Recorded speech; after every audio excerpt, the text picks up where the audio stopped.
We mentioned yesterday this horrific stabbing murder in Charlotte, North Carolina that occurred in August, but it just started to catch fire this weekend because the security camera footage was put out. There's more coverage of this story now, but most of the coverage, of course, as we mentioned yesterday, focuses on you for noticing the crime, you for being upset about the crime. And if you watch CNN, well, Brian Stelter, the media eunuch over there, he has one bottom line observation about you for caring about this story. Well, you're a racist, of course. But Greg Gutfeld, if you flip the channel over to Fox, as millions of Americans do, he had the perfect response. I want to show you that in a second. But first, take a look at this on Fox as we see a disparity of sorts between the coverage of this horrible crime that happened on a mass transit light rail train in Charlotte versus another incident that happened in a New York subway. Now, why would that be? Why would one story demand 100 articles and another story 0 articles? And it's because the media is more interested in the all capitals story, the narrative, than the facts or the truth. Take a look at the difference here. I want to show you the actual truth. When it comes to crime, the story is about race.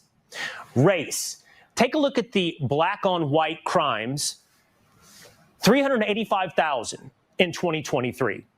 The white on black crimes, just under 118,000. You see the comparative numerical difference. But now here's what the media actually does. They did what our camera operator just began to do a moment ago. I'm going to step out of the way. I'm going to show you literally what the media does with the camera. They zoom in on this number. This number, devoid of context. That's a brilliant demonstration by Will Cain there. And of course, the reaction now. We talked about the racial aspect of this story yesterday as well. And Fox News is picking up. It's certainly on the coverage of this story and the double standards that are in play right now in our criminal justice system with Democrat politicians and the way the media is covering it. They're not picking up on it. So, of course, CNN thinks that what you just saw and what we discussed yesterday is racist. Well, I have my own response to that, by the way, because I don't take too kindly being called a racist, even though I'm used to it by now, of course. We all are. And Greg Gutfeld has a great response. But first, let's go to the aforementioned eunuch over at CNN. He's in charge of media coverage there. By the way, I call him a eunuch. I just want you to know, I don't know if he was born a eunuch or if he had some kind of procedure. But either way, there's no other way to deduce exactly what's going on with this guy. Just watch and, well, listen. Horrific new video of a Ukrainian refugee's murder caught on camera. It is absolutely horrific. Trump is now seizing on this to push his nationwide crackdown. Yeah, sorry. I just wanted to tease you with that one. I forgot. Trump is seizing on this.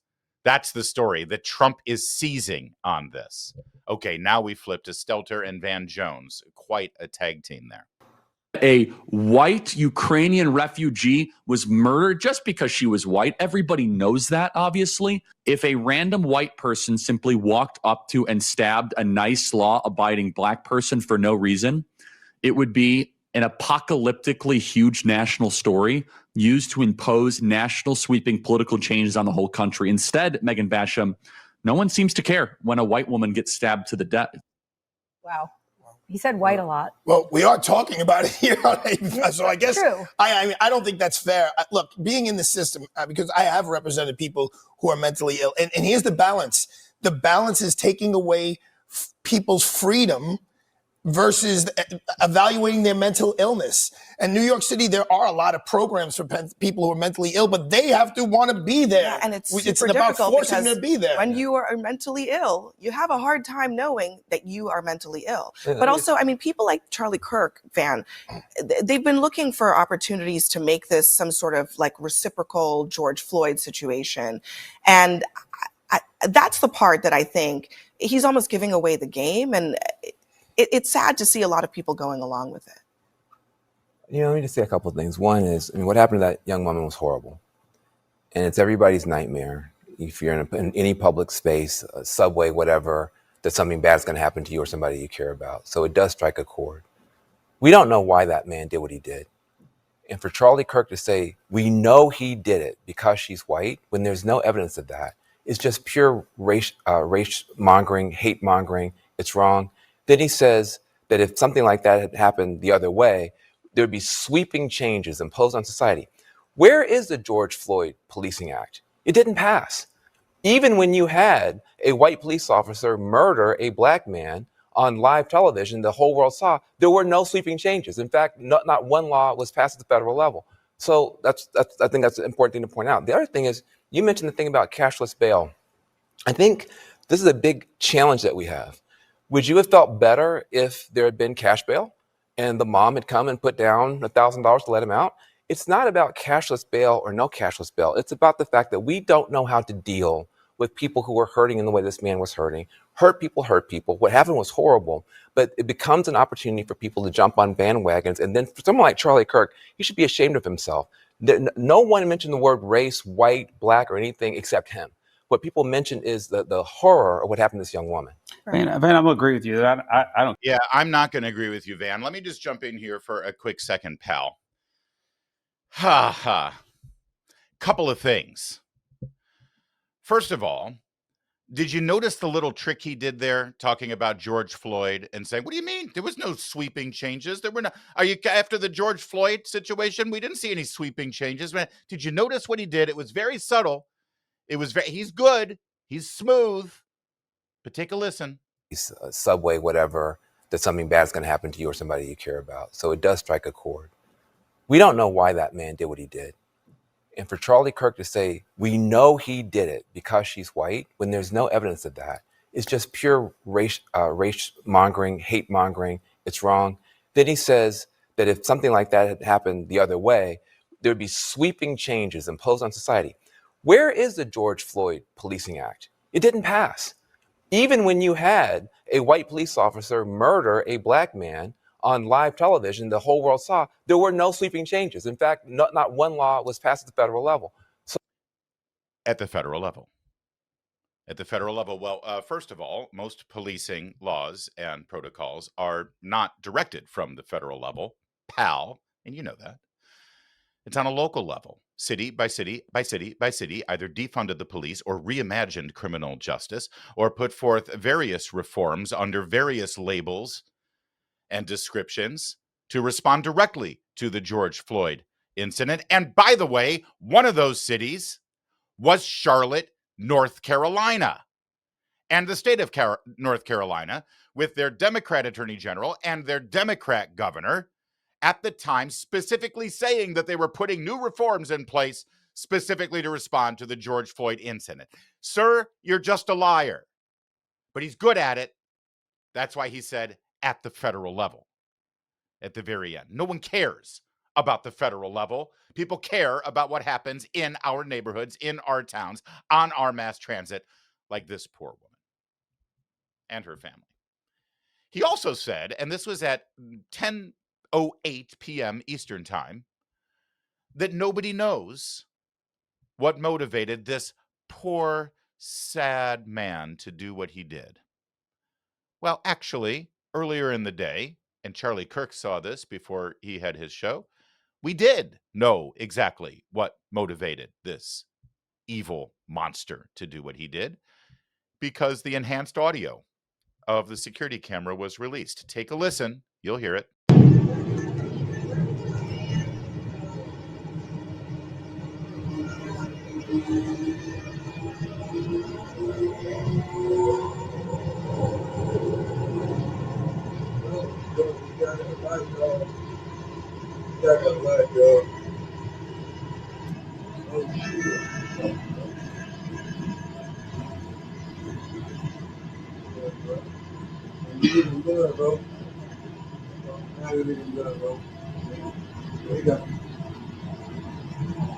With blood gushing from the murder weapon as he walked back and forth in a stalking rage on that mass transit train, he kept muttering to himself and to everyone on the train, "I got that white girl. I got that white girl. I got that white girl." I think Van Jones owes our friend Charlie a bit of an apology. Good luck getting it, Chuck. Meanwhile, back to the eunuch. This actually happened last month. It only gained national news attention here in the past couple of days. Why is that?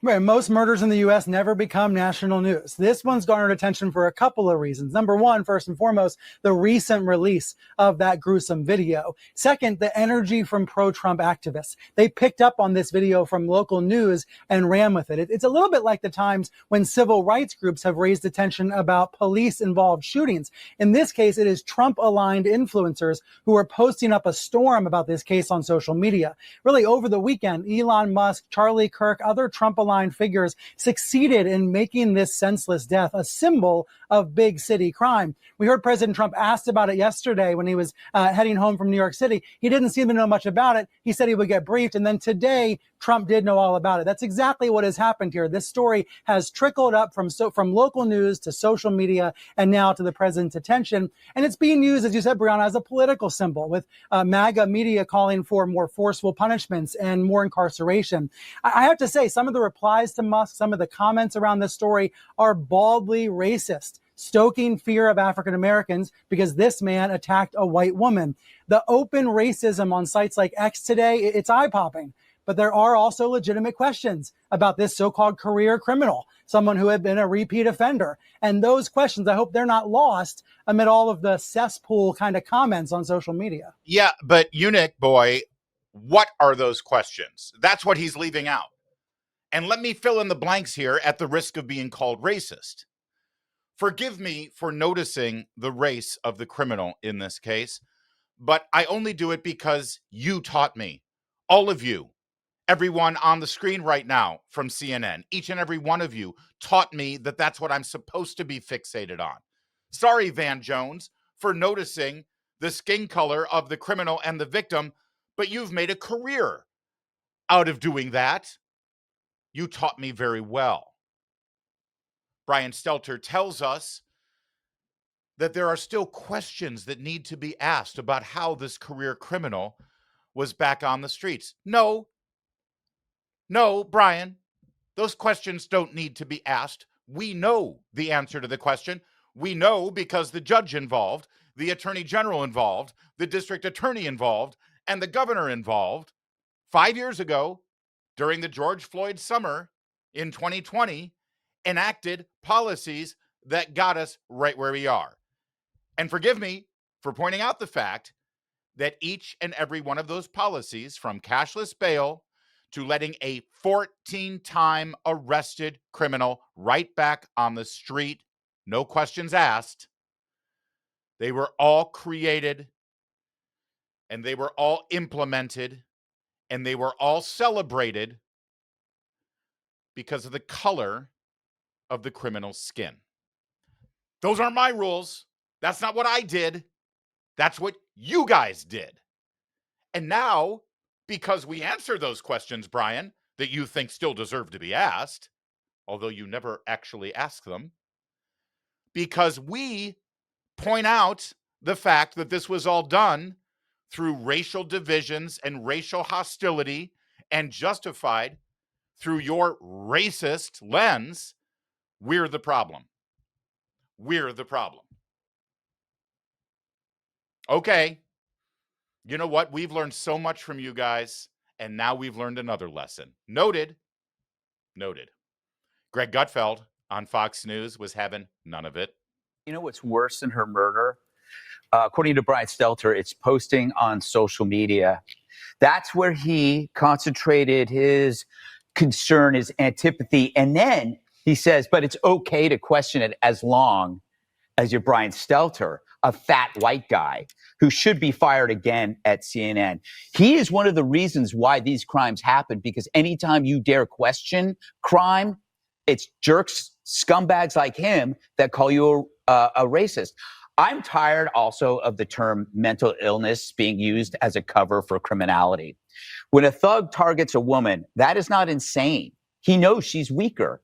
When he comes from behind with a knife, that's not insane. He minimizes her ability to inflict harm on him. When the thug flees, that's sane because he knows if he stays, he'll be arrested. So what would be insane would be if he were to face off against a man without a weapon, somebody like a Tyrus. That would be insane. You'd go, okay, that's crazy.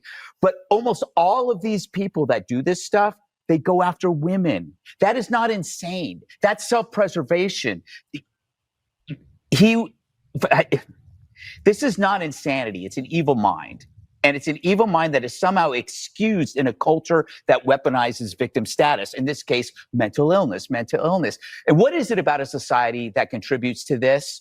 And I say this based on my own personal evidence of being on city streets every single day in New York, that when a homeless person is shouting at people, he's not shouting, I really made a mess of my life. Boy, I really screwed up. No, his aggression is purely blaming other things and other people. He blames the world, he blames people, he blames you. So we're living in a progressive ideological nightmare where the worst in society is empowered by a sense of victimhood. So when this happens, they will still get people like Brian Stelter that says, oh, be careful of the racism, or other people saying, you know what? We really need to be concerned about our services to the mentally ill, which may or may not be true, but he's not mentally ill. He needs to be executed. Yeah, I can't add too much more to what Greg Gutfeld said, except this. He painted quite properly exactly the society that we are living in right now. And all of our intellectual and moral superiors, they'll tell you any chance that they get, continue to tell us that we must accept it. We are forced to surrender our streets, our neighborhoods, our schools, our playgrounds, our city centers, our mass transit, our basic functions in society and Western civilization. We are supposed to surrender all of those things that we pay for and expect from our society to this small, deranged, hostile, bullying, violent criminal element. And I think we're done with that, aren't we? Oh, but if you flip back to CNN, Brian Stelter has really good news for you. In fact, the whole panel here has really, really good news for you. I hope that the family of this young woman from Ukraine who is mourning the loss of their child, I hope they tuned into this so they could get the upside of all of this. Check it out. It's great. You're going to feel a lot better about this whole thing. I mean, Charlotte is a place with a very effective police department, very effective leadership. Murder is down 29%, aggravated assault down 25%. There's property crime in terms of burglary, shoplifting showing small increases. But basically, Charlotte has done, with the Charlotte-Mecklenburg Police Department, a pretty effective job on crime. The idea that this individual was coming out of jail on parole after 5 years in prison for an armed robbery and was involved in some kind of treatment shows some degree of follow-up. But one of the things we're seeing here with these cases involving people suffering from mental illness who have violent tendencies is those are the programs that have been cut the most and where treatment is hard to come by. And North Carolina literally ranks last among states in the U.S. for having the availability of that kind of mental health care. There you go. See, crime is down. Homicide's down. The system is working. This is great. I mean, sure, yeah, they cut some mental health issues, but this is really just about mental health. Nowhere, by the way, was it mentioned that there have been Democrats in charge of North Carolina at the state level for year upon year after year. I think it's 12 years going on now, I believe. I'm sure they're blaming Trump for those budget cuts or something. In fact, speaking of North Carolina, Roy Cooper, who was the governor at the time all of these new criminal justice, social justice, righteous justice policies were put in place, he now wants to run for Senate, and we're told he's a moderate Democrat. So Politico has put out a statement, not from Cooper himself. No, he's too much of a chicken to do it himself. He had his spokesperson put out the statement saying that the attack is a heartbreaking, despicable act of evil, and accused Michael Whatley, the Republican candidate for Senate, of lying again because he knows his support for federal policies that cut local and state law enforcement funding is wrong for North Carolina. You see, it's Trump's fault. It's the Republicans' fault. You see how they do that? Roy Cooper knows North Carolinians need to be safe in their communities. Does he, though? Does he? He spent his career prosecuting violent criminals and drug dealers, increasing the penalties for violence against law enforcement and keeping thousands of criminals off the streets and behind bars. Well, okay. That's the official statement. Finally, Roy Cooper had something to say about this through a spokesperson, and it was really just to attack the Republican candidate he's running against. What a guy. Meanwhile, Chris Cuomo had a little meeting of the minds on his show about the racial aspects of this crime. Brokenness of the nuclear family, the brokenness of the black family, the fact that black fathers are absent, that young black men turn to drugs and gangs. And by the way, well, the this family, is also I true think the for family young in white general you men can point to. from I don't know that one Minnesota. race over the other works. This is also true for the murderer who killed the two young children, a white man. Will you listen to what I'm saying? I literally said the broken nuclear family, both Right. black families and white families. That murderer. All right, you singled out black families, but Well, if you're saying because all it's families, it's a different especially point. evident. It's especially evident in the black community, but it is also true that when fathers are absent, that young men are more All likely to right, commit I will put you guys. I'll put you guys on a text thread. Put Look, us together. I'll put you. If you're open to that, Liz, I'm open to it. I'll put Are you together. open to Liz is it? open to conversation. Let's do it. Nina's open to conversation. That's why I we're am. all here. It's not an easy conversation to have, but it's an important conversation to have. We'll keep having it.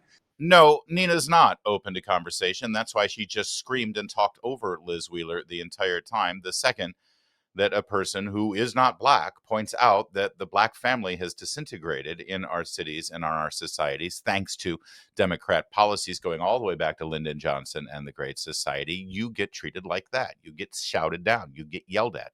You get told that because you're white, you're not allowed to point this out, which, you know, isn't really going to solve the problem. Nina. She reminds me of someone, though, didn't she?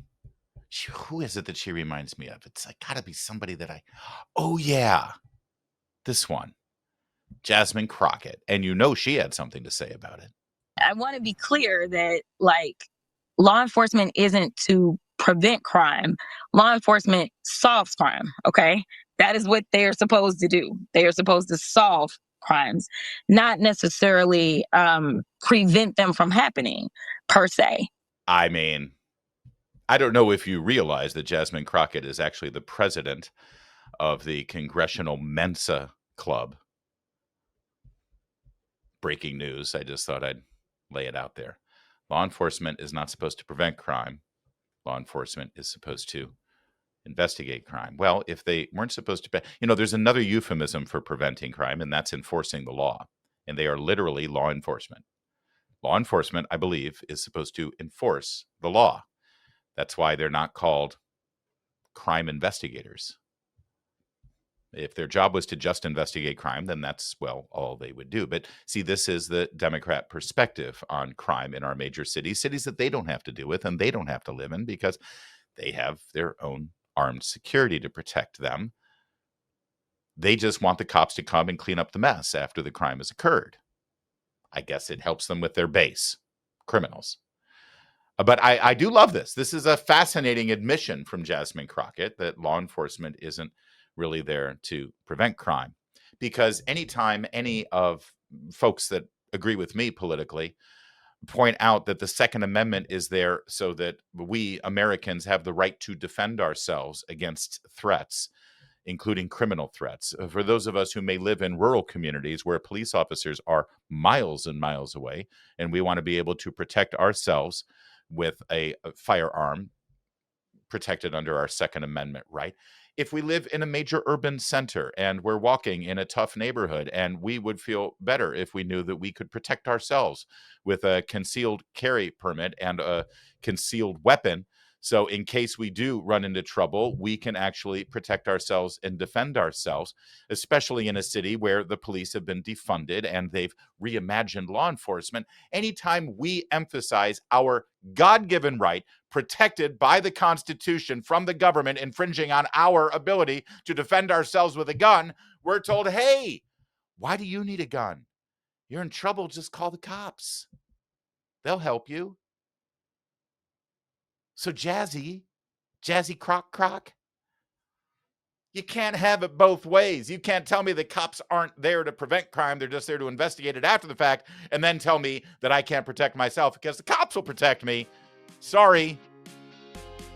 Chicken or fish. Entry or exit. Pick a lane, but you can't have both.